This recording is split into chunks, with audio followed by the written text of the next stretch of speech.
What's up guys? So welcome back again sa aking channel. So for today's video, medyo matagal tayong hindi nakapag-upload. But I would like to say thank you sa mga bagong subscribers. Umabot na tayo guys ng 2,400 subscribers. So maraming salamat po sa mga bagong nag-subscribe. At sa mga hindi pa po nakapag-subscribe, please do subscribe and click the bell notification para maging updated kayo guys sa aking next video. So, yun na nga guys, for today's video ay mag-upgrade tayo ng ating CPU, ating processor. But before that, I give you tips kung paano kayo mag-upgrade ng processor sa inyong computer. So, unang-una kong tips guys is tingnan nyo muna yung documentation ng inyong motherboard kung ano yung pwedeng processor para sa iyong motherboard. So in my case, yung aking processor kasi is Intel Pentium. Yun yung mahanap doon sa documentation. I suggest doon sa website ng yung motherboard. So depende po yan guys kung anong klaseng socket ng processor. So guys, bubukasan na po natin guys yung aking in-order sa Shopee. Let's go!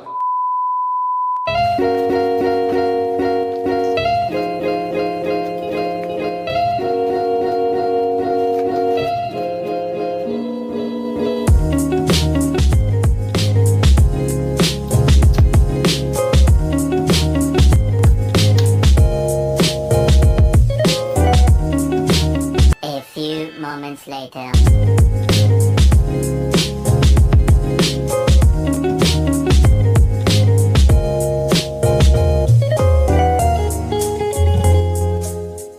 And ito nga pala guys yung kanyang free na RAM, 4GB RAM at saka meron siyang free na thermal paste. Yeah. So at least nakasave tayo guys ng 4GB RAM. Yeah. So ito yung ating in-order processor with free 4GB RAM and thermal paste. Alright, so this time guys, ikakabit na natin sa ating desktop CPU. So tatanggalin natin na yung side cover. So konting ASD, just touch any of the side.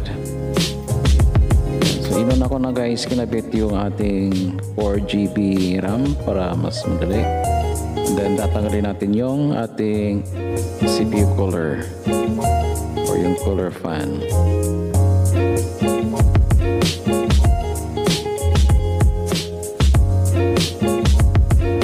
And this time tatanggalin natin yung old processor. Ito yung aking Intel Pentium na processor.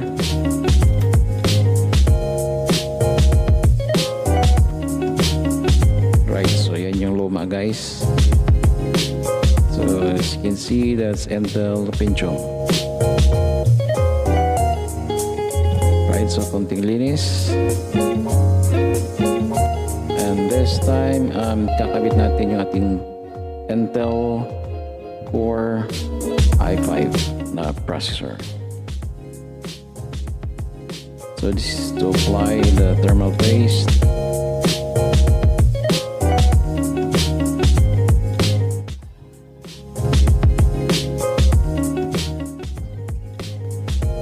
And then our cooling fan. So ayan guys, nakakabit natin yung ating cooling fan with ating 4GB RAM. And that's it.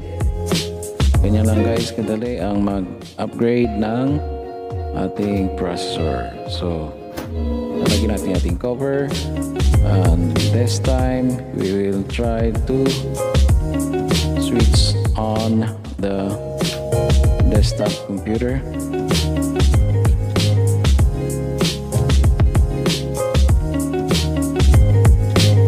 Yan. So, nakalagay na dyan guys, total memory is 8GB. Right, so on the desktop part, titignan natin siya sa desktop. Ito yung ating processor, ito Core i5 65003220 GHz. Ayun, so I hope guys nagustuhan nyo po yung aking video. Kung meron po kayong mga tanong about computer nyo, kung paano mag-upgrade, please comment down below and I'll try my best na makasagot ko lahat yan. Basta lagi nyo tatandaan, check nyo muna yung documentation ng yung motherboard sa website. Kung wala sa manual, sa website po meron yan, kompleto yan.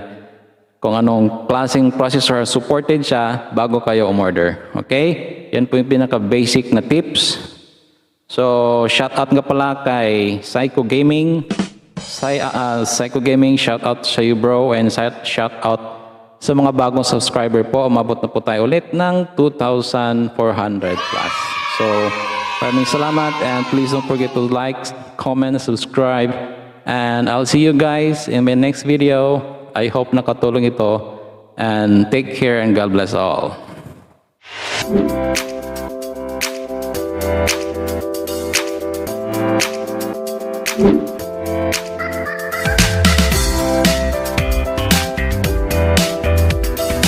Thank you.